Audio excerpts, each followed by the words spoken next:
பாம்பே பஜார் வாடிக்கையாளர்களுக்கு இனிய மே மாத நல்வாழ்த்துக்கள். மிதுன ராசிக்காரர்களுக்கு இந்த மே 2025 எந்த மாதிரியான பலன்களை வைத்திருக்கு? கடந்த ஒரு 5 மாதமா எல்லாம் கடப்பில் இருக்கு. எதனை தொட்டாலும் பிரச்சனையாயிருது, எதில் இறங்கினாலும் இழுத்துக்கிட்டே போகுது, இழுபறியாகவே இருக்கு, ஒரு முடிவுக்கு வர மாட்டேது. அட போங்கங்க, மறுபடியும் அஷ்டம சனி வந்துருச்சா? எங்கே தொட்டாலும் காயம் ரத்தம் இதே மாதிரியில போய்கிட்டே இருக்கு.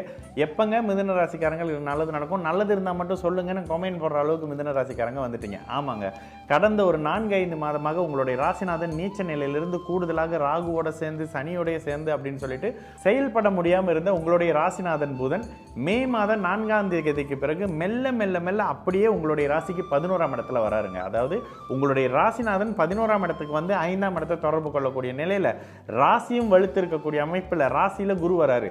உங்களுடைய 10ஆம் கேந்திரத்தில் உங்களுடைய யோகாதிபதினு சொல்லக்கூடிய சனி பகவான் பாபராக இருந்து 10ஆம் இடத்துல இருக்கக்கூடிய அமைப்பு, 9ஆம் இடத்துல ராகு இருந்து அதனை குரு பார்க்கக்கூடிய அமைப்புன்னு சொல்லிட்டு மே மாதத்துல சுவிட்ச் போட்ட மாதிரி நல்லது நடக்கக்கூடிய தொடக்கம் அப்படின்னு சொல்லிடலாங்க. அடுத்து இனிமே ஒரு 5-6 வருடத்துக்கு இது மாதிரியான, அதாவது 2025 ஜனவரி பிப்ரவரி மார்ச் ஏப்ரல்ல நடந்த மாதிரியான கொடூர கலக்கமான அமைப்புகள் இனிமே வரவே வராதுங்க. கோச்சார நிலை அந்த அளவுக்கான மோசமான நிலையில் இருந்தது. அடுத்த வருடத்துல உங்களுடைய ராசிநாதன் நீச்சமானாலும் கூட வெறும் சனியோட சேரக்கூடிய அமைப்புன்ற மாதிரி நிலை தான் இருக்கும்னு தவிர பெரிய மோசமான நிலை இருக்காதுங்க. ராசிக்கு 2ஆம் இடத்துல இருக்கக்கூடிய நீச்ச செவ்வாய் 8ஆம் இடத்தை தொடர்பு கொள்வது எங்க எதனை தொட்டாலும் இமீடியட்டா கையில காயும் காலில் காயும், இங்க ரத்தம் வருது அங்க ரத்தம் வருதுன்ற மாதிரியான செவ்வாய் 6ஆம் அதிபதி 8ஆம் இடத்தோட பாபத்துவ அமைப்புகளை தொடர்பில் இருக்கும் பொழுது இது மாதிரியான அமைப்பை உங்களுடைய பிறந்த ஜாதகத்துக்கு ஏற்ற மாதிரி செய்வார். பிறந்த ஜாதகம் சற்று பலவீனமாக இருக்கக்கூடிய அமைப்புகளில் காயம் பெருசா இருக்கும், விபத்துக்கு பெரிய அளவுக்கு ஹாஸ்பிட்டல் போகணும், சர்ஜரி பண்ணணுன்ற மாதிரி நிலைமை.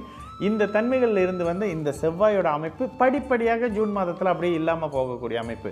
என்னதான் இருந்தாலும் உங்களுடைய ராசியில குரு வந்து அமரக்கூடிய அமைப்பு, ராசிநாதன் லாபஸ்தானத்தில் இருக்கக்கூடிய அமைப்புன்னு சொல்லி கடந்த 4 மாதம் 5 மாதத்துக்கு என்ன மாதிரியான முயற்சிகள் எடுத்தீங்களோ அது அத்தனைக்கும் மே மாதம் 14ஆம் தேதியிலிருந்து விடுவு காலம் வந்துருச்சு. அதுக்கப்புறம் நீங்க மறுபடியும் எங்க இருந்தீங்களோ, எங்க இருந்து எதனை பண்ணீங்களோ, எந்த இடத்துல எதற்கான எவ்வளவு முயற்சிகள் பண்ணீங்களோ அது அத்தனையும் உங்களுக்கு வந்து கிடைக்கக்கூடிய அற்புத மாதம் அப்படின்னு சொல்லிடலாம். இந்த வருடத்துல மே மாதம் 4-5ஆம் தேதியிலிருந்து சக்சஸை வெற்றிகளை தொடரக்கூடிய அமைப்புகள்லேருந்து இந்த ஒரு வருடம் முழுக்கவே தொடர்ந்தாப்படி நன்மைகள், சந்தோஷம், வீடு வாகன அமைப்புகளில் மேன்மைகள், பொருளாதாரத்தில் நல்ல தன்மைகள், தங்கம் சேர்க்கக்கூடிய அமைப்பு, விரயங்கள் இருந்தாலும் மேன்மையான நல்ல விரயங்கள் இருக்கக்கூடிய அமைப்பு, வேலையிடங்கள்ல இருந்து வந்த பிரச்சனைகள் மெல்ல மெல்ல அப்படி தீரக்கூடிய அமைப்பு, உங்களுக்கான வேலை எங்க இருக்குன்றதை தேடி கண்டுபிடிக்கக்கூடிய அமைப்பு, பெற்றோர்களிடையே இருந்து வந்த பிரச்சனைகள் விலகக்கூடிய அமைப்பு, கணவன் மனைவி காதலர்களுக்கு இடையே இருந்து வந்த சச்சரவுகள் அப்படியே மெல்ல மெல்ல தகரக்கூடிய அமைப்பு. இல்லைங்க எங்களுக்குள்ள சரியா வரல, இல்லைங்க எங்களுக்குள்ள சரியா வருது, இது நம்ம டிவோர்ஸ்ல போய் முடிச்சுக்கலாம், இல்லை இன்னொரு வாழ்க்கையை ஆரம்பிக்கலாம் நினைக்கக்கூடியவர்களுக்கு மிகப்பெரிய நன்மையும் மேன்மையும் இருக்க போகுதுங்க.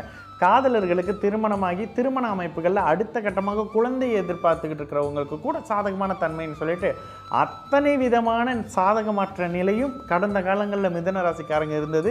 நீங்களே ஒரு மாதிரியான தர்திரிய அமைப்புகள் இருந்துட்டீங்களோன்ற ஒரு எண்ணங்கள் உங்களுக்கு வர ஆரம்பிச்சிருச்சுன்றது தாங்க ப்ரீவியஸ்ல உண்மை.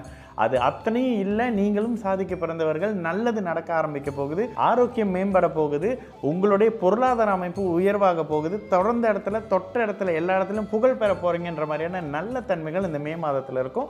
இதற்கு அடுத்து உங்களுக்கு தொடர்ந்தாப்படி நன்மைகள், மேன்மைகள், சந்தோஷம்ன்ற மாதிரியான அனைத்து விதமான தன்மைகளும் ஆண் பெண் இருபாளர்களுக்கும், குழந்தைகளாக இருங்க பெரியவர்களாக இருங்க, பெரியவர்களாக இருந்தால் குழந்தைகள் பற்றியான கவலை தீரக்கூடிய அமைப்பு, ஆரோக்கியம் சார்ந்த அமைப்புகளில் முன்னேற்றம் இருக்கக்கூடிய அமைப்பு, இளைய பருவத்தினர்களுக்கு உங்களுடைய வாழ்க்கையே உங்களுக்கு அடையாளம் காட்டக்கூடிய அமைப்பு. கடந்த 5 வருஷம்லாம் அப்படி ஒன்றும் நீங்க நல்லா இல்லை, அதற்குடைய தொடக்க அமைப்பாக இந்த மே மாதம் 2025 மிதுன ராசிக்காரர்கள் அத்தனை பேருக்கும் மேன்மையும் நன்மையும் மன நிம்மதியும் ராத்திரி நிம்மதியான ஒரு தூக்கத்தையும் கொடுக்கக்கூடிய ஒரு நிம்மதியான ஒரு காலகட்டமாக மிதுன ராசிக்காரர்களுக்கு நிச்சயமாக இந்த மே மாதம் 2025 கொடுக்கும். கூடுதலாக மிதுன ராசிக்காரர்களுக்கு மே மாதம் 18ஆம் தேதியிலிருந்து மே மாதம் 20ஆம் தேதி வரை சந்திராஷ்டம நாள் இருக்கிறதுனால இந்த நாட்களில் புதிய தொழில் தொடக்கமோ, ஒரு தொழில் ஆரம்பிக்கக்கூடிய விஷயங்களோ, ஒரு புதிய இன்வெஸ்ட்மெண்ட்டோ, திருமணமோ மாதிரியான அமைப்புகளை புதிய நபர்களோடு சேர்ந்து செய்யாமல் இருக்கிறது இப்பொழுது இருக்கக்கூடிய பலன்களை இன்னும் ரெட்டிப்பாக மாற்றி கொடுக்கக்கூடிய ஒரு அமைப்பாகவே மிதுன ராசிக்காரர்களுக்கு இந்த மே மாதம் 2025 இருக்கும்.